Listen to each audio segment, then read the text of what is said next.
ETF index mutual funds నేర్చుకుని stock మార్కెట్లో రాణించాలనుకుంటున్నారా? వెంటనే ఈ నెంబర్కి కాల్ చేయండి. నమస్తే రమగారు. నమస్తే జయ. రమగారు, ఆడపిల్లలు పుట్టగానే ఆడపిల్ల అంటే మన పిల్ల కాదు, వేరే ప్లేస్కి వెళ్ళే పిల్ల అనే ఒక అర్థం ఫస్ట్ నుంచి మనకు ఉంది. కాలక్రమేణా మార్పులు వస్తున్నాయి. ఆడపిల్లైనా మగపిల్లోనైనా ఇద్దరూ సమానమే, ఆరోగ్యంగా ఉంటే చాలనే పరిస్థితిలో మనం ఉన్నాం. ఇద్దరిని సమానంగా చదివిస్తున్నాం, సమానంగా ఉద్యోగాలు ఇప్పిస్తున్నాం, సమానంగా సంపాదిస్తున్నారు, అన్నిటా సమానమే. కానీ ఈ మధ్యకాలంలో ఒకటి చూస్తూ ఉన్నాం రమ్మగారు, పెళ్ళయ్యే వరకు తండ్రి సమక్షంలో, పెళ్ళైన తర్వాత భర్త సమక్షంలో ఉంటున్నాం మేము. మాకంటూ ఒక ఇల్లు, ఒక ఒక హోదా అనేది మాకు ఉండట్లేదు కదా. అంటే నాకు ఎట్లా చెప్పాలో తెలియట్లేదు. నేను చూసిన కొన్ని క్లిప్పింగ్స్ చూసి మిమ్మల్ని అడుగుతా ఉన్నాను. మాకంటూ సొంతంగా ఏం లేదు కదా, ఎంతసేపు ఇంకొకరి మీద మేము ఆధారపడటమేనా, ఇటు తండ్రి కావచ్చు అటు భర్త కావచ్చు అనే ఒక వాదన. మేము సొంతానికి ఏం చేయాలి అనేది, అది ఎంతవరకు సమర్థనీయం అండి? అంటే వీళ్ళ సొంతానికి వీళ్ళకి కూడా ఓ ఇల్లు కావాలంటారా? వాళ్ళ ఉద్దేశం అదే అనుకుంటున్నాను బహుశా నేను. ఇవన్నీ కూడా మనుషుల్లో విపరీత భావజాలాలకి నిదర్శనాలు జయ. ఇప్పుడు ఆడపిల్ల అంటే దానికి అర్థం అదొక పదం అయితే, ఈడపిల్ల కాదు ఆడపిల్ల అని అర్థం చెప్పారు. అక్కడి పిల్ల అని మీనింగ్ చెప్పుకున్నాం మనం. మగపిల్లవాడు ఆడపిల్ల అని చెప్తారు. ఆడతనం అంటే ఏమిటి? అక్కడితనం అని కాదు, స్త్రీత్వానికి ఒక పదం అమ్మా అది. దీనికి ఈడ ఆడ అనే రెండు పదాలు ఉంటే దీన్ని తీసుకుపోయి ఆడలో కలిపారు, కలిపి చెప్పారే గాని మీరు ఇక్కడికి చెందని వాళ్ళు అక్కడికి చెందిన వాళ్ళు అన్న భావాలు కాదు. ఎక్కడ చెందిన వాళ్ళైనా సరే స్త్రీ లేనిదే జననం లేదు, అంతే కదా. ఇక్కడ ఒక స్త్రీ వల్ల కలిగిన స్త్రీ శిశువు ఇంకో చోట ఇంకొక సంతానానికి కారణం అవుతుంది. ఆడవాళ్లతోటే ప్రపంచం ముడిపడి ఉంది. ఇప్పుడు ఇందులో ఆడాళ్లతోటే ఉందంటే మగవాడు లేడంటే ఉన్నాడు, మగ ఆడ ఇద్దరితోటే కదా ఉన్నది. ఇప్పుడు ఇది నా ఇల్లు కాదు, నాన్నిల్లు నాన్నది, భర్తిల్లు భర్తది, నాకేది ఇల్లు, ఇదే నీ పాయింట్. అంటే నాన్నిల్లుని నువ్వు సొంతం చేసుకోవా? నాన్న నీవాడైతే నాన్నిల్లు నీది కాదా? ఒకటి, నాన్నవన్నీ నీవే, నాన్న ఆస్తి నీది, నాన్న ఇచ్చిన జీవితమే నీది. ఇప్పుడు నాన్నది నీదే కదా, అక్కడ ఉన్న నాళ్ళు అది నీదే. నువ్వు భర్త ఇంటికి వచ్చావు, భర్తని ఎందుకు ఇచ్చారా? మా ఊరికే 4 రోజులు వాళ్ళ ఇంట్లో ఉండి వాళ్ళ పిల్లలు కానీ మన ఇంటికి వచ్చేయమనే కాదు కదా. అతనితోటి శాశ్వతంగా జీవిత పర్యంతం చివరి వరకు అతనితోటి ఉండమని పెళ్లి చేశారు. అతన్ని ఓన్ చేసుకుంటే భర్త ఇల్లే నీ ఇల్లు అవుతుంది. మామూలుగా మనకి మాటల్లో చెప్పుకుంటాం అదే, అత్తగారిల్లు అమ్మగారిల్లు అంటామా, నాన్నిల్లు భర్తిల్లు అంటారామా లోక సహజంగా. మీ ఆడపిల్ల పదం లాగానే అమ్మ వాళ్ళిల్లు అమ్మగారిల్లు అత్తగారిల్లు. ఏంటి మరి మావగారిల్లు అనలేదు, నాన్నగారిల్లు అంటలేదు అనము. చిన్న బుడ్డాన్ని ఇప్పుడు నీ కూతుర్ని ఏమో పండగ సెలవులకు ఊరు వెళ్తావంటే వెళ్తా అంటుంది. ఎక్కడికి వెళ్తా అంటే అమ్మమ్మ గారింటికి అంటుందా, లేకపోతే నానమ్మ వాళ్ళ ఇంటికి అంటుంది. నానమ్మ ఇంటికి వెళ్తారు, అమ్మమ్మ ఇంటికి వెళ్తారు పిల్లలు. తాత వాళ్ళ ఇంటికని ఒకళ్ళు కూడా చెప్పరు. ఎవరైనా చెప్తారమ్మా? మీరు చెప్పారా ఎప్పుడైనా? లేదు. ఇది మనం ఓన్ చేసుకోవటంలోనే ఉంది జయ. ఇప్పుడు నాన్న ఇల్లు ఉన్నది, తర్వాత భర్త ఇల్లు ఉన్నది, అవి వాళ్ళవే మావి కాదు అంటే వాళ్ళు మిమ్మల్ని ఓన్ చేసుకోలేదా? మీరే వాళ్ళని ఓన్ చేసుకోలేకపోతున్నారా? నాన్నకో ఇల్లుండి భర్తకో ఇల్లు, నీకు కూడా ఓ ఇల్లు ఉండాలా? నిజంగా నీ ఇంట్లో నువ్వు ఉంటావు, నీతో ఎవరుంటారు? పోనీ నువ్వే ఓ ఇల్లు కొనుక్కున్నావు అనుకో, ఓ పిల్ల ఇప్పుడు ఉద్యోగస్తులు అయ్యారు, ఇది వరకు లేవు ఉద్యోగాలు వచ్చి ఓ ఇల్లు కొన్నావు, నీ భర్త వచ్చి నీతో ఉంటాడు. కొంత జరగచ్చు, ఇలా అవ్వటానికి అవకాశం ఆడపిల్లలు కొన్న ఇల్లే. అంతేగాని మీరు పెళ్లిళ్ళు చేసుకోకుండా ఇల్లు కొనేసుకోండి, మీ ఇల్లు మీకు ఉంచుకోండి, ఇది నాది, కావాలంటే నువ్వే పో అనొచ్చు మొగుడిని. అందుకోసం నా ఇల్లు అంతేనా? ఇంకేమైనా వేరే పాయింట్ ఉందా? నేను దేనికి చెందిన దాన్ని అంటే నువ్వు అందరికీ చెందిన దానివే. నువ్వు నీ లోపల ఇలాంటి భావాలు పుడితే నువ్వు దాని వెనకాల పరిగెత్తి నీతో పాటు ఒక గుంపుని కూడా అలా ముందుకు తీసుకెళ్తే మీరు ఎవ్వరికీ చెందని వాళ్ళుగా ఉండిపోతారు. అది అర్థం చేసుకోవాలి. ఇప్పుడు ఇందులో ఆడపిల్లల్ని డిస్కరేజ్ చేయటం, మగపిల్లల్ని ఎంకరేజ్ చేయటం ఏం లేదు జయ. మనం కూడా ఆడపొట్టుకే పుట్టాం, మనకి ఆడపిల్లలు పుడితే అందరి పిల్లలకి ఉంటాయి. ఏదో ఒక దశలో నాదంటూ నాకు లేదు అని మీకు అనిపించవచ్చు. అవతల వాడు ఆ మాట అనేదాకా తేవద్దు, తీసుకురావద్దు. ఎప్పుడైనా ఇంటికి ఇల్లాలంటారు, అంతే కదా. ఇంటి మగాడు పదాలు ఎక్కడైనా విన్నావా మనం? అసలు తెలుగు భాషలోనే లేదు, ఇంటికి ఇల్లాలే ఉంది. అది కదా మన సంస్కృతి. అదే కదా మన సంస్కృతి. మీకు ఓన్గా కావాలంటే మీ కాళ్ళ మీద మీరు నిలబడాలి. ఈ సొంతంగా నాకే ఒక గూడు నేను ఏర్పరచుకుని నా గూట్లో వంట చిలకలాగా నేను ఉండాలని కోరుకుంటే మీకు ఒంటరితనమే ఉంది, ఇంకా జంటతనాలు ఏముంది, జీవితం ఏది, మా సొసైటీ ఏది మీతో? ఇప్పుడు మీరు అన్నట్లుగా ఉద్యోగం చేసుకుంటున్నారు, సరే ఇల్లు వాకిలి సంపాదించుకుంటారు, తర్వాత ఏంటి నెక్స్ట్? తర్వాత ఒంటరితనమా? కాదు కదా, సొసైటీ మనం లేదు, ఇటు సంసారం తల్లిదండ్రులు ఏది? ఇక్కడ కూడా మళ్ళీ చూడండి, ఇటు తల్లిదండ్రులైనా చూసుకొని వాళ్ళతో పాటు అయినా కలిసి నువ్వు ఉండాలి, నీ సంపాదనతో నీ ఇంటితో, లేదా ఇంకొకరిని వివాహం చేసుకుని అతనితో అయినా ఉండాలి కదా. అబ్బే నాకు అది వద్దు ఇది వద్దు అంటే మీరందరూ ఒంటరిగా ఉంటారంటే మీ అమ్మలు కూడా ఆ పని చేస్తే ఎలా ఉండేది? మనం ఎక్కడి నుంచి మనం ఎక్కడి నుంచి వచ్చేవాళ్ళం? మనం ఇంత సొసైటీ వృద్ధి పొందినప్పుడు అమ్మ ఇలాంటి భావాలు ఏదో ఒక దశలో కలుగుతాయి జయ. మగవాళ్ళ దౌష్ట్యము, పోట్లాట కోరుతనము, వాళ్ళ వ్యసనాలు, వాళ్ళ ఇతరత్ర వ్యవహారాల వల్ల ఏదో ఒక దశలో ఇది నా ఇల్లు నువ్వు పోబయటికి అంటారు వాళ్ళు. మగవారు అన్నప్పుడు అప్పుడు మనకేంటే అయ్యో నాకేం లేదే, నేను సొంతంగా నాకు ఒకటి లేదే అలా అనిపిస్తుంది. నా కాళ్ళ మీద నేను నిలబడాలి ఆలోచన వస్తుంది అనిపిస్తుంది. ఇప్పుడు నీకు ఆల్రెడీ నువ్వు నీ కాళ్ళ మీద నువ్వు ఉంచితే నీ గూడో వాకిలో నీది నువ్వు పెట్టుకోవచ్చు. ఇది అసలు ఆడపిల్లలే రేపొద్దున నేను అసలు భర్త ఇంటికే వెళ్ళను, నా ఇంటికే నేను వెళ్తాను లాంటి విపరీత భావజాలాల్లోకి వెళ్ళడం వల్ల ఏమవుతుందంటే మన దేశం ఆల్రెడీ అమెరికా అవడానికి సిద్ధంగానే ఉంది విడాకులతోటి.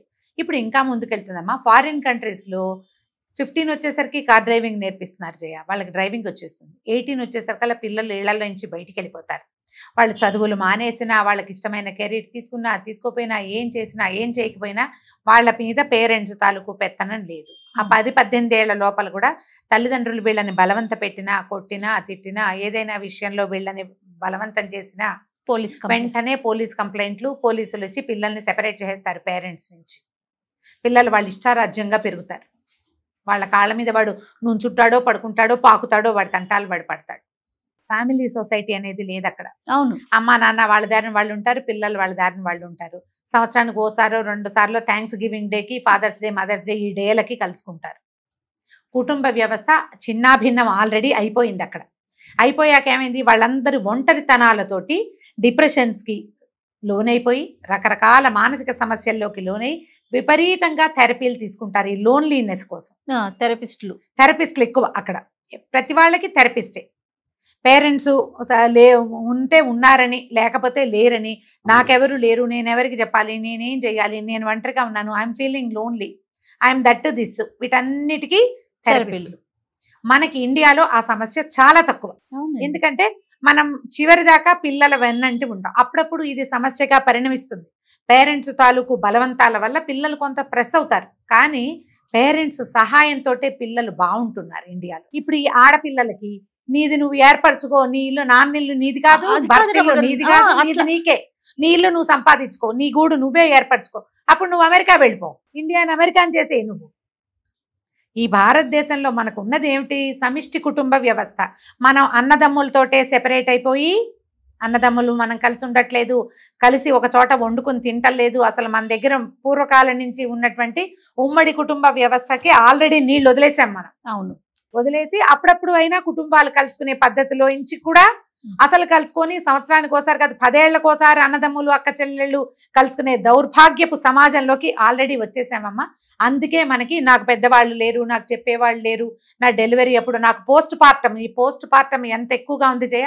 ఇది వరకు ఎందుకు లేదు, అసలు వినలేదు ఆ మాట. ఎందుకంటే ఇది వరకటి కాలంలో అసలు డాక్టర్లే లేరు, అవకాశమే లేదు. ఇళ్లల్లో పురుళ్ళు పోసుకున్న రోజుల్లో, కనేదాకా పనిచేసిన రోజుల్లో, ఖనంగానే 11వ రోజు నుంచి తమే స్వయంగా వంట చేసుకుని తినగలిగే రోజుల్లో కూడా పోస్ట్ పార్టం లేదు. ఎందుకంటే పుట్టింట్లోనే అత్తవారింట్లోనే ఉండేవారు మనుషుల మధ్యన మనుషులు ఉన్నారు, ఒంటరితనం లేదు.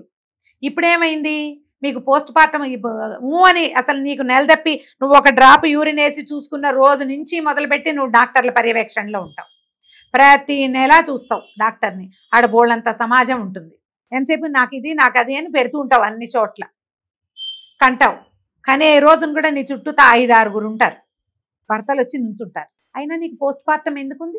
ఎందుకంటే నీకు మనుషులతో అవసరాలు ఉన్నప్పుడు నువ్వు మనుషులందరినీ తృణీకరించేస్తావు. నీకు మానసికంగా నువ్వు బలహీనపడ్డప్పుడు నీ వెనకాల నుంచోటానికి మనుషులు లేకుండా చేసుకుంటున్నాం మనం. ఇప్పుడు వీళ్ళంతా జస్ట్ సపోర్ట్ చేసేవాళ్ళు, ఆ టైంకి యాక్ట్ చేసి డబ్బులు తీసుకుని వెళ్ళిపోతారు. డాక్టర్లైనా, నర్సులైనా, సర్వీస్ చేసేవాళ్ళు ఎవరైనా అంతే కదా. ఎవరు నీతో ఉండేది, నీతో ఇచ్చిపుచ్చుకునే ధోరణి, నీ ప్రేమానుబంధాలతోటి ఉన్న వాళ్ళు నీతో నుంచుంటారు. నాన్నిల్లు నాది కాదు, మొగుడిల్లు నాది కాదు, నా ఇల్లు నాదే, నాకు వేరే ఉండాలి అని నువ్వు భావిస్తే నీ ఇంట్లో నువ్వు ఒకదానివే అఘోరిస్తావు. దిక్కుమాలిపోవటం అనే పదం ఉంది చూసావా, ఇక్కడ వస్తుంది అది. ఇప్పుడు నా ఇల్లు నాకేనని నువ్వు, నా ఇల్లు నాకు ఉండాలని ఏ ఆడపిల్ల ఆలోచించండి అమ్మా, అందులో తప్పుందని నేను అంటల్లా. కానీ అది విపరీతంగా పోకూడదు. నాది నాకు కావాలి. మన అమ్మ కూడా వేరే ఇంటి నుంచి ఇక్కడ వచ్చింది, కానీ అమ్మిల్లు అని మనం చెప్పుకోవట్లా. అది పుట్టిల్లు వల్ల మనకి, మన అత్తగారు కూడా వేరే ఇంటి నుంచి ఇక్కడికి వచ్చింది, అత్తవారి ఇల్లు వల్ల రేపొద్దున మనం కూడా అంతే కదా. అంతే మనం మన బిడ్డలకి అమ్మ వాళ్ళ ఇల్లు అవుతాము, లేదా మగ పిల్లలు అయితే అత్తవారి ఇల్లు మనమే కదా. ఇప్పుడు మీరు గనక పెద్ద అయ్యాయి, ఉద్యోగాలు వచ్చాక నా ఇల్లు నా గూడు నాదే ఉండాలి, ఇందులో నాదే ఉండాలి, నా కథే నడవాలి, కావాలంటే నేనే వీళ్ళని బయటికి పొమ్మనాలి, దిస్ ఈజ్ మై ప్లేస్ అని అనాలన్న ఉద్దేశం నీకుంటే నీ పిల్లలు టీనేజ్ దాటకుండానే నువ్వెవతో పో, నీ కూడా రోడ్డు మీదకి వెళ్తామంటారు. మీరు చూపించిందే, నువ్వు చెప్పిన విద్యయే నీరజాక్ష అంటారు పిల్లలు, అదే కదా అంటారు. మీ తర్వాత సమాజాన్ని గురించి ఆలోచించండి. ఇలాంటి విపరీత భావజాలాలు మనకి ప్రతి దశలోనూ వస్తాయి. కొంత మాట్లాడుకుని సరిపుచ్చుకుని మనం ముందుకెళ్తేనే మనం ఒక సరైన సమాజంలోకి, అంటే ఫ్యామిలీ సమాజాలు పోకుండా, ఫ్యామిలీ సొసైటీస్ డిస్టర్బ్ కాకుండా వెళ్ళగలుగుతాం. ఇలాంటి మాటలు తేడాలు, ఈ ఇల్లు నాది అనే మాటలు మగవాళ్ళు మాట్లాడడం మానేయండి మొదట. మీరు ఇలాంటి మాటలు మాట్లాడడం వల్లే ఆడపిల్లలో ఇలాంటి పిచ్చి భావజాలాలు వస్తున్నాయి. అవును, వాళ్ళు సొంతంగా నాకు ఒక ఇల్లు అంటే ఏ మగవాడు లేకుండా, ఇప్పుడు పెళ్లి కాదు ఎవడో ఒక మగవాడు అయినా కూడా నీకు మగవాడు కావాల్సిందే కదా, అవునా? ఎందుకు ఇప్పుడు అసలు పెళ్ళే లేని సమాజం వైపుకి దారి తీసే పరిస్థితి దేనికి వచ్చిందంటే ఈ నోటుకొచ్చినట్టు మాట్లాడడం వల్ల. మగపిల్లలైనా ఆడపిల్లలైనా మీరు ముందు మగవాళ్ళు ఇది నా ఇల్లు నువ్వో అని అనకూడదు. వివాహం చేసుకున్నాక మీ ఇల్లు మీ నాన్న కట్టినా, మీ తాత కట్టినా, ముత్తాత సంపాదించి ఇచ్చినా కూడా మీతో పాటు 100% భాగస్వామ్యం మీ భార్యది. ఈ పో అనే మాట మానేయండి. ఆడపిల్లలకి ఈ భావజాలాలు పెరగటం మొదలుపెట్టినాయంటే అయ్యా క్షమించండి, మీకు పెళ్ళాలు దొరకరు. కరెక్ట్. ఇవి తర్వాత మన సమాజం ముందుకు వెళ్ళదు. మీకు ఎప్పుడైతే రిలేషన్స్ లేవో సమాజం బాగుండదమ్మా. అప్పుడప్పుడు ఈ రిలేషన్స్ వల్ల మనం బాధపడతాం, ఇబ్బంది పడతాం. అందుకని అసలు దీన్ని మొత్తాన్ని ఇందులో నుంచి ఎరాడికేట్ చేసేయాలని అనుకోకూడదు. మనం అనుకుంటే ఇంకేముంది, ఎక్కడికి వెళ్తాం మనం? నువ్వెవరో నేనెవరో ఈ ధోరణిలోకి వెళ్తే ఎట్లా? ఆ ధోరణిలోకి మన పిల్లలు, ఆడపిల్లలు వెళ్ళకూడదంటే రేపొద్దున పెళ్ళయ్యాక నీ ఇల్లు వేరే లాంటి మాటలు అన్నదమ్ములు కానీ తండ్రులు కానీ మాట్లాడకూడదు. నువ్వు ఆడపిల్లవి అని అనకూడదు. ఆడపిల్లలుగా ఇప్పుడు లేరు, సమాజం అది మారిపోయింది పూర్తిగా. ఆడపిల్లలే, గర్ల్ చైల్డే అమ్మా నాన్నని సపోర్ట్ చేస్తున్న వాళ్ళు లక్షల్లో ఉన్నారు. ఎప్పుడు అది వాళ్ళు సపోర్ట్ చేయని ఆడపిల్లలు ఉన్నారు, సపోర్ట్ చేయని మగపిల్లలు ఉన్నారు. రెండు పక్కల ఉంది కదా సమాజం. నాకు ఒక ప్రత్యేకమైన ఇల్లు కావాలని ఆలోచించకండి అమ్మా. ఇల్లు కాదు, మీ కాళ్ళ మీద మీరు నిలబడాలి, మీకు మీరు ధైర్యం చెప్పుకోవాలి, మీరు చదివిన చదువు సార్థకమయ్యేలాగా చక్కగా సంపాదించుకోండి. మన చుట్టూ ఒక నలుగురు మనుషులను ఉంచుకోండి. ఇది నువ్వు డబ్బిస్తే పనిచేసే వాళ్ళని కాదు, సర్వీస్ కాదు, అది కాదు, స్నేహం కావాలి. మీకు ఇచ్చిపుచ్చుకునే ధోరణితోటి ఉండండి. ఇప్పుడు మీది మీకు కావాలి, మీరు ఇల్లు కొనుక్కుంటా అంటే కొనుక్కోండి. ఆడపిల్లలు పెళ్ళిళ్ళు మానేసి ఇల్లు కొనుక్కుని మీ ఇళ్లలో మీరు ఉండాలనే పిచ్చి ఆలోచనలు చేయబోకండి. దీన్ని ప్రోత్సహించద్దు. ఒకవేళ ఇలాంటిది కనపడితే ఇలా అనిపిస్తుంది మనకి ఒక్కొక్కసారి, నా సొంతంగా నా ఇల్లు ఏర్పడ్డాక నాకు కావాల్సినట్టు నేను చేసుకుంటాను అనిపిస్తుంది. అంటే అవతల వచ్చే బాధ, ఆ ఇబ్బంది వల్ల అట్లా అనిపించవచ్చు. ఇప్పుడు దాన్ని సరి చేసుకోండి. దాన్ని కూర్చుని మాట్లాడుకుని ఏదో ఒక రకంగా ఎవడో సరవనేవాడు మూర్ఖుడు, మిగిలిన వాళ్ళంతా సరవుతారమ్మా. ఎందుకంటే ప్రతి వాళ్ళకి ఆడా మగకి మొగ ఆడా కావాలి. మన ఇద్దరికి మనకి వాళ్ళు అవతల వాడు కావాల్సిందే, వాడికి మనం కావాలి కదా, సర్దుకుంటారు. దీని మీద మాట్లాడుకోవాలి. కానీ తీవ్ర భావజాలాల్లోకి వెళ్ళి సమాజాన్ని రెండో పక్కకి లాగేసే ఐడియాలజీ చెయ్యొద్దు దయచేసి. నమస్తే రమగారు. నమస్తే.